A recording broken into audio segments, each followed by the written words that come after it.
नमस्कार दोस्तों, मैं स्वागत करती हूँ अपने बन उपवन चैनल में और उम्मीद करती हूँ कि आप सभी बहुत अच्छे से होंगे। और आज बारी है हम सबका फेवरेट प्लांट के बारे में बात करने का, जिसका नाम है मॉस रोज, पोर्टुकुला, 10 o'clock, ऑफिस क्लॉक, बहुत सारे नामों से इसे जानते हैं। हमारे यहाँ क्षेत्रीय भाषा में इसे 10 बजिया बोलते हैं। ऐसे तो ये बहुत ही हार्डी प्लांट है, इजी टू ग्रो है, परमानेंट प्लांट है। इसकी सारी खूबियाँ ही खूबियाँ हैं। बहुत ही अच्छा प्लांट है। ये एक बार हमारे गार्डन में आता है तो सालों साल चलता रहता है, यदि हम विंटर सीजन में इसे सेव कर लिए तो। लेकिन इसमें भी है कि क्या हमारे प्लांट में भर भर के फूल आ रहे हैं, तो इसके लिए हमें थोड़ी मेहनत तो करनी पड़ेगी। जैसा कि हम सभी को पता है, इसकी छोटी छोटी ब्रांच भी लग जाती है। हम जैसे चाहें वैसे लगा सकते हैं, जहाँ चाहे वैसे वहाँ लगा सकते हैं, छोटे गमले में, बड़े गमले में, कहीं भी। ये बहुत ही अच्छा ग्रोथ करता है। इसमें बहुत ज़्यादा ध्यान देने वाली बात नहीं है, फिर भी एक दो चीज़ें हैं जिसको हम अगर ध्यान में रख लिए तो हमारे प्लांट में औरों से बहुत ज़्यादा फूल खिलेगा। तो यदि आप नर्सरी से प्लांट खरीद के ले आते हैं तो बहुत ही इजली आपको मिल जाता है 20 से 30 रुपये में। और इसकी दो वैरायटी आती है, एक हाइब्रिड और एक देसी। हाइब्रिड वैरायटी थोड़ी सेंसिटिव होती है, जिसको बहुत ही ज़्यादा केयर करना पड़ता है। लेकिन उसकी खासियत ये होती है कि उसके फूल सारा दिन अच्छे से खिले रहते हैं, यानी जो सुबह फूल खिलते हैं वो शाम तक खिले ही रहते हैं। लेकिन देसी वैरायटी में दोपहर होने तक ये फूल ख़त्म होने लगते हैं। और हाइब्रिड वैरायटी के फूल थोड़े बड़े और सुंदर भी दिखते हैं, लेकिन उसका केयर करना थोड़ा मुश्किल होता है। वो बहुत जल्दी फंगस के शिकार हो जाते हैं। तो मैं भी ले आऊँगी नर्सरी से, क्योंकि उसे विंटर सीजन में बचाना बहुत ही ज़्यादा मुश्किल हो जाता है। तो मेरे बच नहीं पाए हैं हाइब्रिड 10 o'clock के प्लांट, मुझे उसे ले आना है। और देसी मेरे बच गए हैं। तो मैं आज बात करूँगी कि यदि आप नर्सरी से लेके आते हैं प्लांट और नए गमले हैं, नया मिट्टी है, सब कुछ नया है, तो कोई बात ही नहीं है। फिर आप फटाफट उसे लगा दीजिए, आपको बिल्कुल टेंशन लेने की ज़रूरत नहीं है। आप जैसे चाहें उसे लगा सकते हैं नर्सरी से लाए हुए नए प्लांट के बारे में।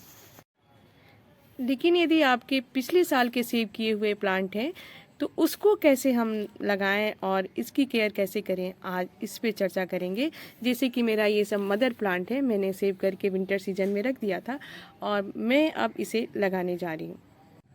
ये जो मेरे पिछले साल का प्लांट है, इसकी कितनी भी मैं कटाई छटाई कर दूँ या इसकी मिट्टी चेंज कर दूँ, फिर भी वो बात नहीं आएगी जो मैं करने जा रही हूँ। उस तरीके से यदि आप करते हैं तो आपके भी प्लांट में बहुत ही ज़्यादा भर भर के फूल आएंगे, यानी इतने सारे फूल आएंगे कि आपका टेरेस बिल्कुल फूलों से जगमग होने लगेगा। तो पहले मैं मिट्टी की बात करती हूँ। मिट्टी मैंने सारे अपने पुराने गमले को खाली कर लिया है और मिट्टी को मैंने 2 दिन अच्छे से धूप में सुखा लिया है। और मैंने इसमें एक हिस्सा गार्डन की मिट्टी और एक हिस्सा किचन कंपोस्ट और सूखी पत्तियों का खाद और एक हिस्सा मैंने रेत मिला लिया है। ये ध्यान रखने वाली बात है कि जब भी नया प्लांट लगाएं, अपनी मिट्टी को अच्छे से बाहर निकाल के सुखा लीजिए। ये देखिए, मैंने गमले को भी सुखा लिया है और मिट्टी को भी सुखा लिया है, जिससे कि हमारा प्लांट बहुत ही अच्छा ग्रोथ करेगा। नीचे टिकरी रख के मैं अपने गमले को भर दूंगी अच्छे से, उसके बाद में प्लांट लगाऊंगी।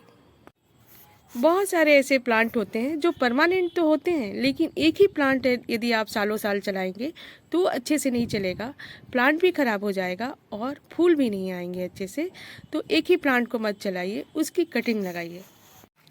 जैसा कि मैंने बताया कि उस प्लांट को हमें ठीक नहीं करना है, हमें नए प्लांट तैयार करने हैं जिससे कि भर भर के फूल आएंगे। किसी भी प्लांट की यदि हम कटिंग लगाते हैं तो उसमें ज़्यादा फूल आते हैं। मैंने मिट्टी भर लिया है अपने गमले में और मैं अब लगाने जा रही हूँ। नीचे से कुछ पत्तियों को हटा लीजिए और फिर इसमें मिट्टी में दबा दीजिए। ये तो ऐसा प्लांट है कि चाहे जैसे भी लगाइए लग जाता है, लेकिन बस एक दो बातों का ध्यान रखिए, जिससे कि हमारे प्लांट बहुत ही अच्छा ग्रोथ करेगा और बहुत ही अच्छे से फूल आएगा। जब भी प्लांट लगाए, खूब अच्छे से इसमें पानी डाल दीजिए और 1-2 दिन के लिए कम से कम सीड एरिया में रख दीजिए, जिससे कि हमारा प्लांट सीट हो जाए। और हमारे इस प्लांट को ऐसे एरिया में प्लेस करना है जहाँ सारा दिन का धूप मिले। यदि आप सीडी एरिया में रख देंगे तो इसमें फूल नहीं आएंगे। तो हमें ऐसी ही जगह पे रखना है जहाँ इसे पूरे दिन का धूप अच्छे से मिलता रहे। और इसमें हमेशा नमी चाहिए। इसे पानी बहुत ज़्यादा पसंद है, तो नमी बना के रखिए। हाँ, यदि आपने हाइब्रिड वाला प्लांट लगाया है तो उसमें बैलेंस में हमें पानी डालना है, लेकिन इसमें हमें भर भर के पानी डालना है, हमेशा नमी बना के रखना है, जिससे कि हमारा प्लांट बहुत ही अच्छे से चलता रहे।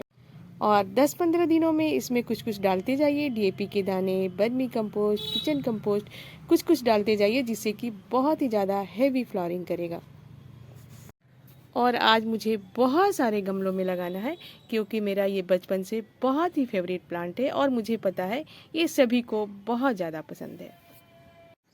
तो इसमें समझने वाली सिर्फ इतनी ही बातें हैं कि यदि आपने अपने प्लांट को सेव करके रखा है तो उसकी कटिंग लगाइए। उस पौधे को फिर से ऐसे ही मत छोड़ दीजिए कि इसमें फूल आएंगे। अब मैं इस प्लांट को सारा ही निकाल के बाहर कर दूंगी, इसकी ढेरों कटिंग तैयार करूंगी और सारे ही गमलों में लगाऊंगी। जितने मैंने इधर कबाड़ से जुगाड़ बनाए हुए हैं सब में लगा दूंगी और मुझे बहुत ही अच्छा लगता है। और इसकी मिट्टी को मैं फिर से धूप दिखा के और तब इसमें दूसरा प्लांट लगाऊंगी।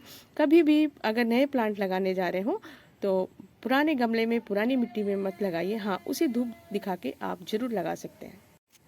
तो इस तरीके से आप एक दो बातों का ध्यान रख लीजिए, तो आपके गार्डन में ये बहुत ही ज़्यादा रौनक को बढ़ा देगा और भर भर के फूल आएंगे। जब फूल आएंगे तो बहुत ही अच्छा लगेगा। मैं भी आप सब लोगों से शेयर करूंगी कि हमारे टेरेस पे कितने फूल आ रहे हैं 10 o'clock के, जो कि बहुत ही अच्छा लगता है। तो इस तरीके से आप भी अपने प्लांट को लगा सकते हैं। यदि आपने सेव किया है तो उसकी ढेरों कटिंग लगाइए और अपने गार्डन की रौनक बढ़ाइए। और यदि मेरा वीडियो पसंद आए तो लाइक एंड सब्सक्राइब भी करिएगा।